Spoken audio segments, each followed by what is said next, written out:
Mick Schumacher clinched the F2 title, Tsunoda got the right points for F1, while Grosjean has now bowed out. You can now watch full 24-minute episodes of The Inside Line at our new home on unbeaten.com.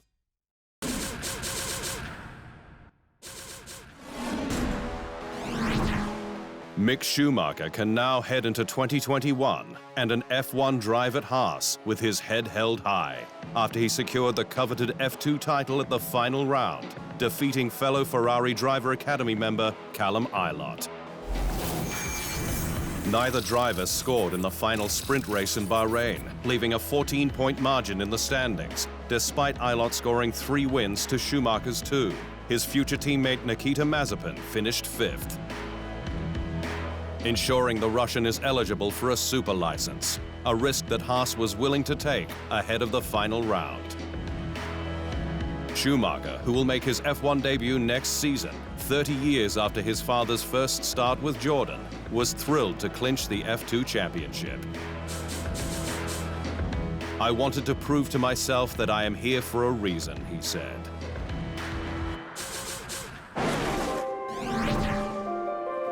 Honda protege Yuki Tsunoda is now set to be confirmed at AlphaTauri for next season, with the Japanese driver and winner of F2's Top Rookie Award finishing 3rd in the standings, enough to grant him an F1 super license.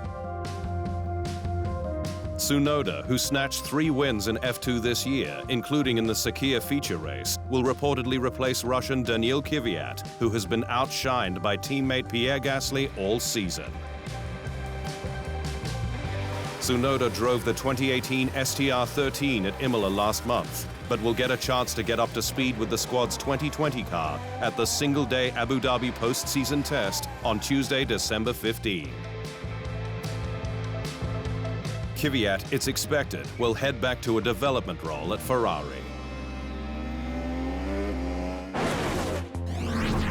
Romain Grosjean has been ruled out of Sunday's Abu Dhabi Grand Prix with the extent of his injuries and limited recovery time, ensuring he won't return to an F1 car to complete his final race. The Swiss-French driver endured an horrific crash in the first Bahrain event, where his car exploded in flames after hitting the barrier at 221 kilometers per hour, the 56G shunt breaking the Haas car in 2. Grosjean left hospital last Wednesday and went to the track to thank the marshals and medical team who saved his life. But the limited use of his hands means a return to Switzerland.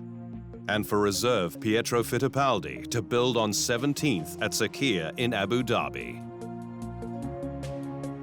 For my health and my safety, it's better that I don't take the risk to race in Abu Dhabi. It's a very difficult decision, but it's the best one for my future.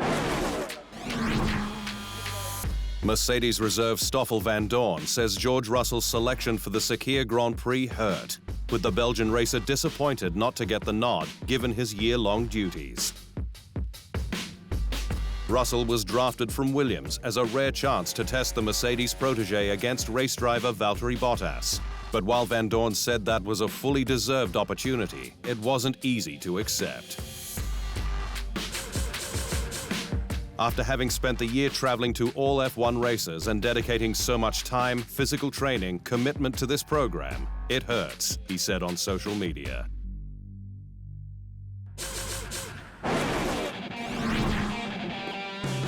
Two-time F1 world champion Fernando Alonso will be in Renault's RS20 at the post-season Abu Dhabi test, with the FIA giving the French marque the green light to install the 39-year-old.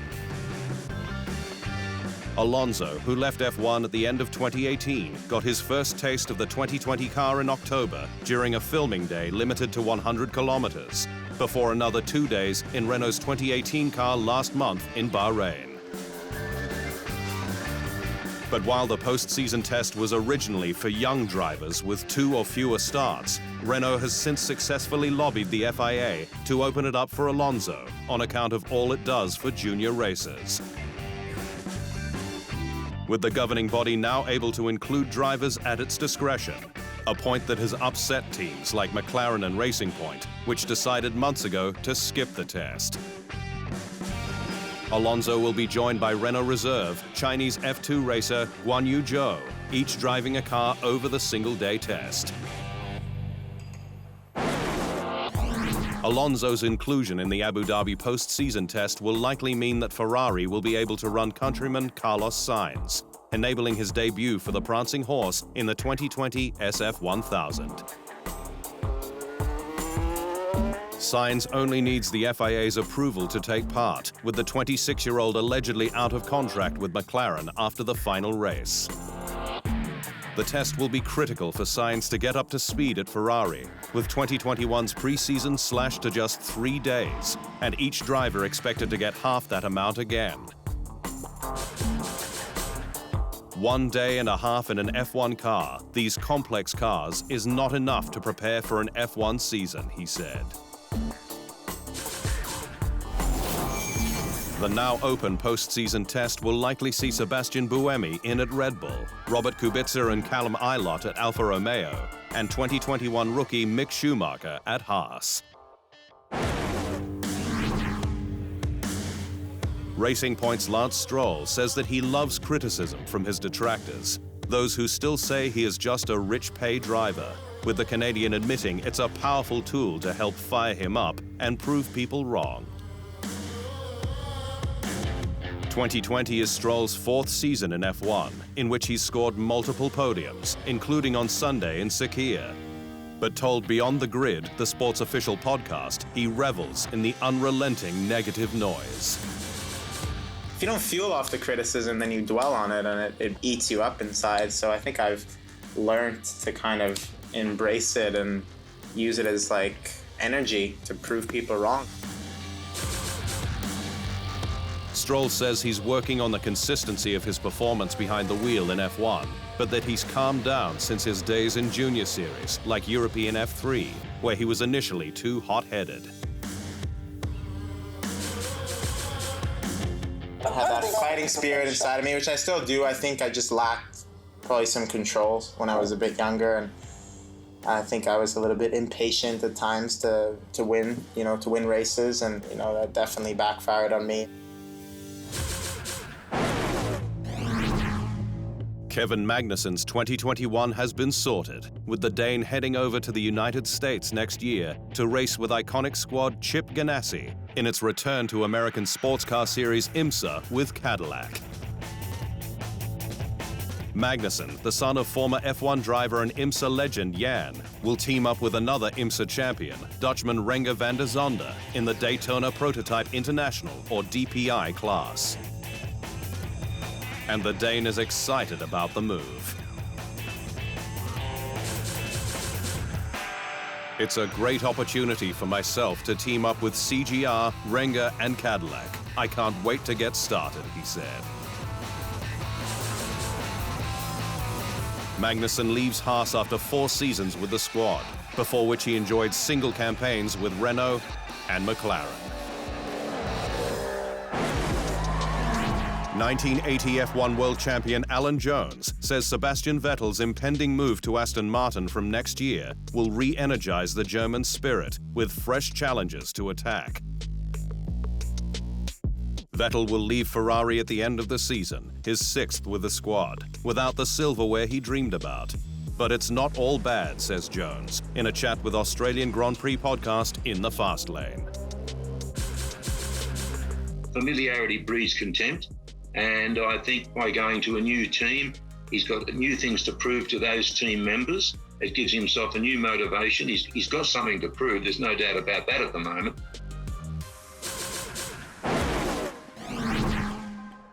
Mercedes has defended Pirelli's 2021 tyres, which the drivers tested at the first Bahrain event, stating they were designed to be more durable, not faster, for more performance.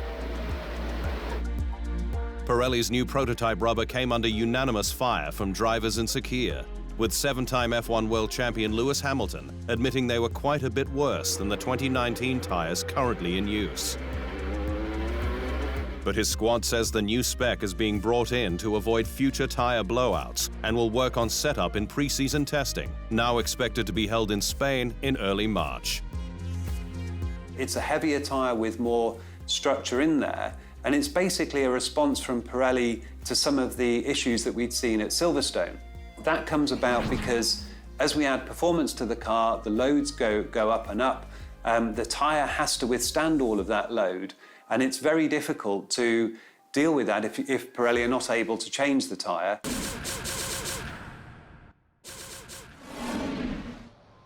Thanks for watching. To stay up to speed on all things Formula One, make sure you hit the subscribe button.